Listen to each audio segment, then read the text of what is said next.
Oi, amigos, seguidores de Liberal e também nossos leitores. A gente está aqui para mais uma entrevista do projeto Liberal Amazon, e dessa vez com o professor Alan Lobato, da Universidade Federal Rural da Amazônia.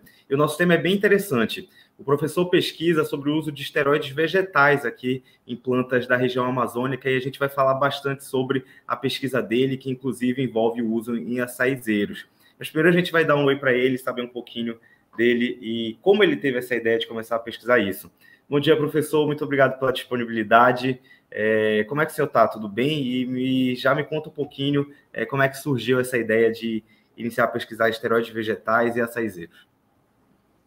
Olá, Eduardo. Bom dia a você, bom dia a todos. Gostaria de agradecer o convite, né, para realizar essa entrevista e explicar, né, como é que funcionou isso, como é que surgiram as ideias, né, para a gente começar a trabalhar esses hormônios.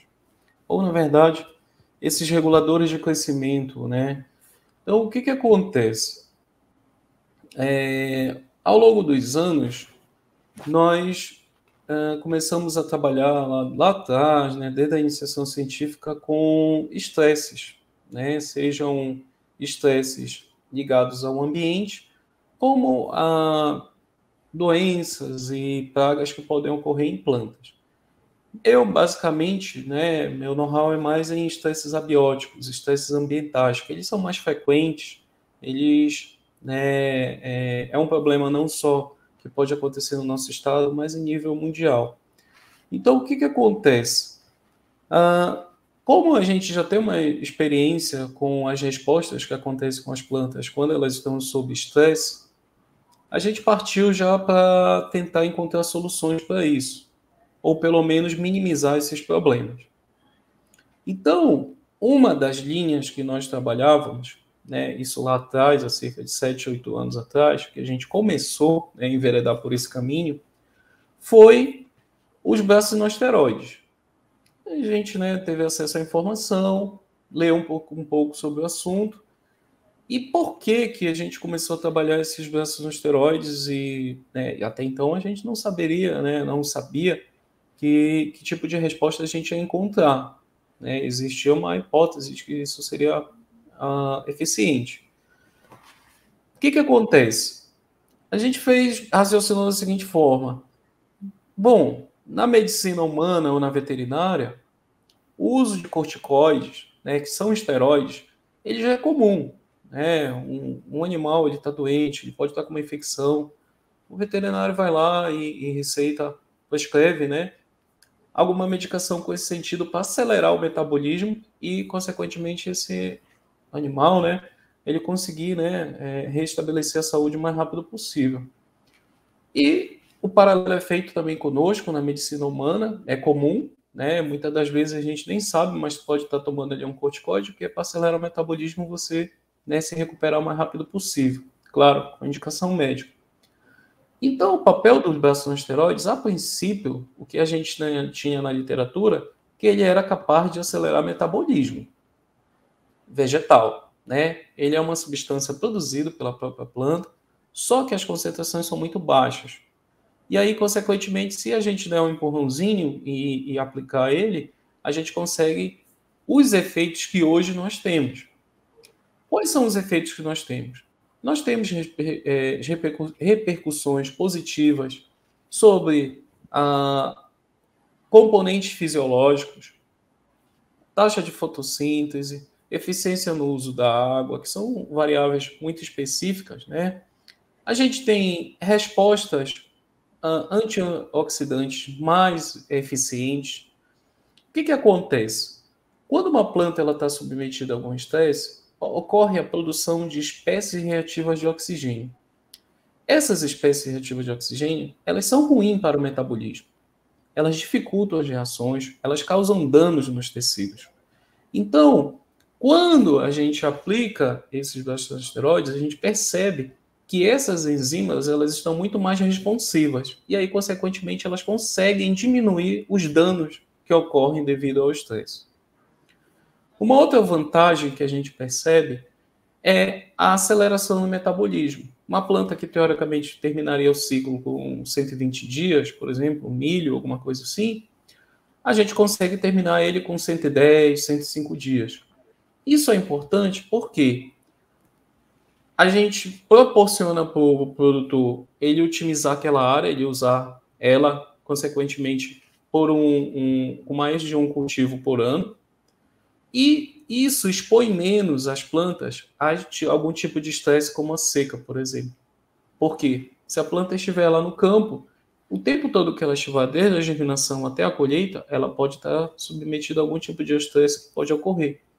O que alguns costumam dizer? O produtor, ele depende da previsão do tempo. E como o nome fala, é uma previsão. Pode ser que não ocorra as chuvas que ele está esperando. E aí, consequentemente, ele pode ter algum tipo de problema. Uma outra coisa, Eduardo, que eu gostaria de deixar bem claro para você, né, e para as pessoas que estão nos assistindo, hoje em dia, o principal problema agrícola se chama seca. Por quê? Nós temos alterações climáticas que elas estão nítidas. A gente está percebendo, né, e ondas de calor no planeta. Não só aqui no Pará, mas em todo o mundo. Então, o que acontece? Como essas plantas elas estão no campo, e as plantas elas não têm pernas. Pelo contrário, elas têm raízes. O que acontece? A planta, ou ela tem um metabolismo eficiente para superar esse estresse, ou ela vai ter impacto negativo sobre a produção. Então, a contribuição que nós podemos fazer como pesquisadores, professores, é extremamente sensível e vital para que a gente garanta a segurança alimentar ao longo aí das próximas décadas, né? Porque a nossa população ela vem crescendo, mas em contrapartida, nosso clima ele vem piorando. Ondas de calor, às vezes tem regiões que sofrem chuvas em excesso. Então isso, consequentemente, pelas plantas não ter a capacidade de se deslocar, pelo contrário, elas se fixam. A gente precisa, né, estar atento e colaborar dessa forma, né, encontrando soluções para que a gente consiga um metabolismo mais eficiente para essas plantas, certo? Então, claro, são em linhas gerais, né, isso que eu falei para você, mas existem muito provavelmente alguns pontos e a gente pode ir aprofundando e eu vou lhe explicando aqui um pouco melhor, né, e para o nosso público também, como é que isso funciona, basicamente, até mostrar algumas coisas que nós temos aqui, né, que já foram publicados. E nós trabalhamos há 7 anos, né, com essa substância, ou com esse grupo de substância, como chamo, né, essa molécula ecologicamente, né, viável, é algo natural, biodegradável, tá? Não causa impacto ao meio ambiente. Quando ele está em uma concentração acima do adequado, consequentemente ele é degradado. Então, isso faz com que chame a atenção global para essas substâncias. Tá? Aproveitando a deixa, professor, inclusive o foco da pesquisa nesse momento está nos açaizeiros, né? Por que essa decisão e qual a importância dessa pesquisa relacionada ao cultivo dos açaizeiros? Em relação ao açaizeiro especificamente, o que acontece? A gente precisa destacar que o Pará ele é o maior produtor, consumidor e exportador de açaí do mundo, né? Devido, é claro, às condições edafoclimáticas, solo, né, ambiente, essa cultura ela não se adapta em alguns países, alguns locais, então isso proporciona para nós, paraenses, né, essa possibilidade. Então, o que acontece? Apesar da cultura do açaí ela ser extremamente adaptada à nossa região, já existe, né, sendo reportado por produtores e até na literatura, que né, a incidência de antracnose. O que acontece? A antracnose, quando ela se instala no tecido foliar, mais especificamente na muda, ainda em viveiro, ela causa necrose do tecido. Causando necrose do tecido, ocorre a redução da taxa de fotossíntese. E organismos vegetais, né, eles são dependentes da taxa de fotossíntese. Então, se você tem um dano ali, consequentemente, você vai ter menor, né, taxa de fotossíntese E aí, consequentemente, você vai retardar o desenvolvimento daquela muda. Em alguns casos, pode até acontecer a perda da muda, né? Ela pode morrer de fato. Então, isso causa, consequentemente, né, prejuízo. Então, o que, que acontece? Dentro das nossas linhas de pesquisa, esse projeto, ele se propõe, né? Eu estou falando isso porque o projeto ele ainda não recebeu o fomento do órgão. E aí o que que acontece?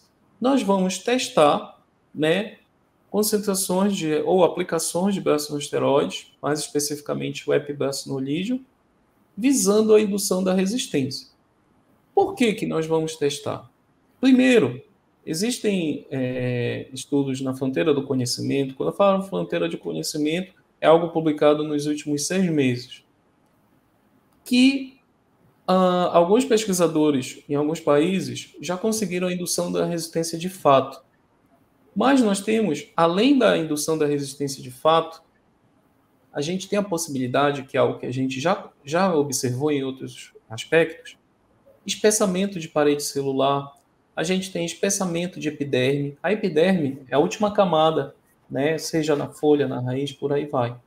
Então, consequentemente, se a gente conseguir o aumento da espessura, que é algo que a gente já observou em outras pesquisas, a gente muito provavelmente vai dificultar a penetração desse fungo, desse patógeno. Vai ser uma barreira a mais. Então, é por isso que a gente tem muita esperança que essa pesquisa possa reduzir os danos ou diminuir essas perdas, né?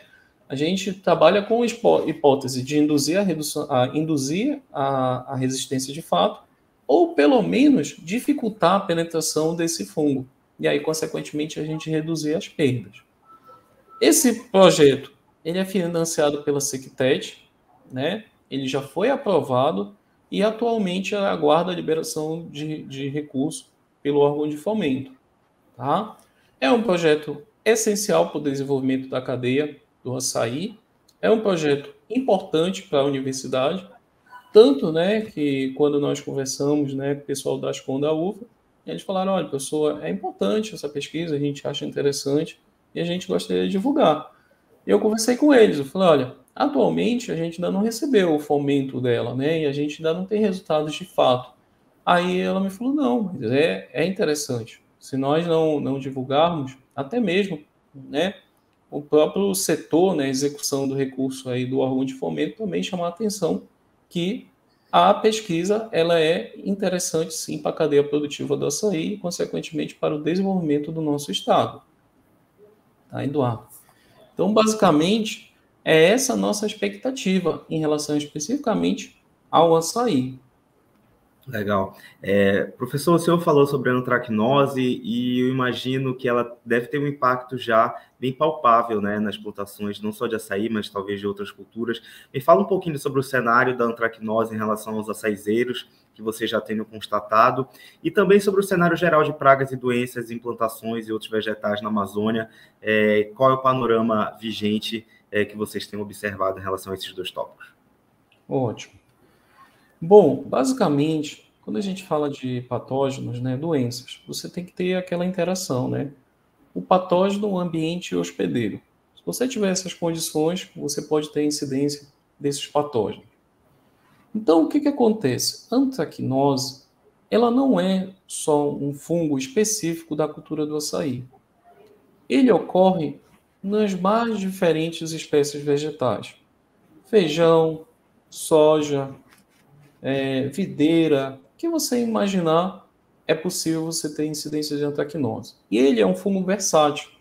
Ele pode ocorrer no tecido vegetal, ele pode ocorrer em frutos, tá? Então ele é versátil. E ele é caracterizado por aquelas manchas, né, no início marrom e depois vai escurecendo. Então o que que acontece? Especificamente voltando para o açaí, nós temos dados que já houve incidência de até 70%, né, das mudas em condição de viveiro.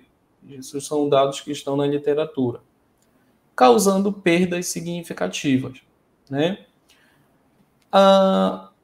É um fungo teoricamente fácil o controle? Sim, ele não é difícil, tá? É fácil o controle. Mas, se o produtor não estiver atento, ele é de rápida ação. Entendeu? Por quê? O que normalmente ele prefere? Ou que normalmente ele, em condições com açaizeiro, ele vai estar altamente pronto para trabalhar? Temperaturas elevadas e umidade. É algo que normalmente a gente tem em condições de viver, né? E aí, claro, o patógeno é a antracnose, o hospedeiro, né, é o Terpellerácea, que é o açaizeiro. Então, você tendo essas condições, né, e o produtor não estando atento, ele pode ter, né, uma perda que já existe na literatura relatado até 70% dessas mudas. Então, a gente imaginar lá que o produtor tem 100 mudas e ele perder em torno de 70, é significativo isso, né? E uma coisa que normalmente conversando com produtores a gente escuta, o problema, talvez, não é nem de fazer a muda, mas é porque o açaizeiro ele leva um tempo até você obter a muda. Então, se em algum momento você perde a muda, quando você vai fazer esse plantio no campo, acaba desfalcando o plantel que você imaginava. Esse é um outro problema. Porque o que acontece? Normalmente o produtor ele vai levar para o campo, ele prepara a muda ali no período de seca para ela ir para o campo no período onde está chovendo. Para ele não ter a perda, para ela estar pronta quando chegar o período de seca, ela já ter bastante raiz, ela já está bem adaptada ao solo. Então o que acontece? Quando ele tem a expectativa de levar para o campo e ele percebe que ele tem menos mudas do que ele deveria, o que normalmente há relato para nós? Hoje, professor, a gente vai perder um ano, porque até a gente levar para outro, a gente ter uma outra janela de oportunidade para levar essas multas para o campo, a gente só vai ter que aguardar o próximo ano, porque a gente precisa de 4, 6 meses, 4, 5 meses no mínimo, né, para a gente ter uma muda pronta para ir para o campo. Tá? Então, esse é um dos gargalos também. Esse é um dos problemas quando você tem perdas relacionadas à muda do açaizeiro. Professor, me fala um pouquinho também da expectativa em relação ao estudo e como é que vocês pretendem, se existe algum tipo de interação ou agregação com outros setores da sociedade, se além da UFRA, a intenção de vocês é conseguir interagir com produtores ou então representantes da agricultura familiar, outros setores. Me fala um pouquinho como é que vocês acreditam que esse trabalho vai ficar melhor de pé e com mais contribuição para a população. Certo, Eduardo.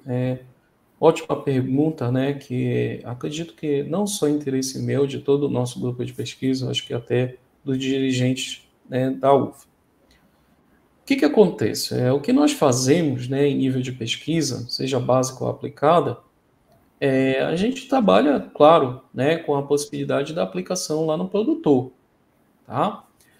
E eu vou te falar o que nós fazemos hoje, o que nós temos possibilidade, se esses resultados eles forem favoráveis, né, de conduzir, ou de indicar, ou de recomendar, e os caminhos, né, que nós estamos seguindo. Bem, em termos de pesquisa, de fato, hoje, nós já, como até mesmo facilita, né, eu sou um membro da Academia Brasileira de Ciência, então o que acontece?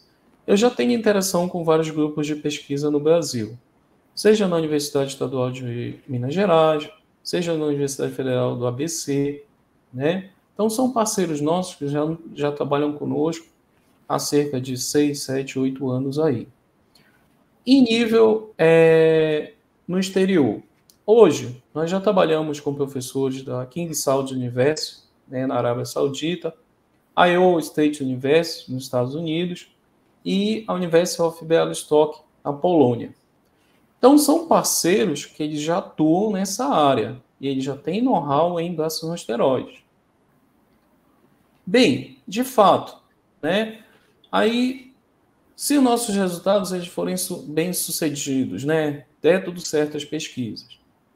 Professor, essas substâncias, hoje nós usamos substâncias ou moléculas que elas são ultrapuras, né? Por elas serem ultrapuras, elas são, né, um pouco como é que eu posso dizer? Um custo mais elevado de produção.